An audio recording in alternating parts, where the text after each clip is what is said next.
আর আরেকটা কথা আপনারা শুনেছেন আমার জাতীয়তা নিয়ে, আমার একটাই ন্যাশনালিটি সিটিজেনশিপ, বাংলাদেশের সিটিজেনশিপ।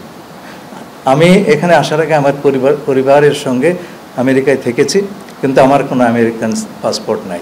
বাংলাদেশ ছাড়া অন্য কোনো দেশের জাতীয়তা আমার নাই।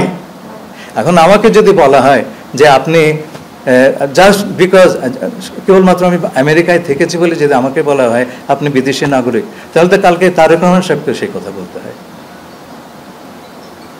এটা তো আমি আবেদন করবো আপনার বুঝে শুনে কথা বলবেন। আমাকে যদি আপনার ঢিল করেন, সেই ঢিল কিন্তু অন্যর ওপর গিয়ে পড়তে পারে। আমি যেটা নই আমাকে সেটা বানাবেন না প্লিজ। আর পারলে প্রমাণ করেন, আদালতে গিয়ে প্রমাণ হবে। আমার একটা রাইট আছে তো বাংলাদেশি একজন নাগরিক হিসাবে। আপনারা যদি সেই রাইটটা রেসপেক্ট না করেন, আমি আপনাদের বলছি না, যে কথাগুলি উঠেছে সেটা খুব দুঃখজনক হবে। সেই কথাটি তাহলে যে কোনো লোকের উপর প্রযোজ্য হবে।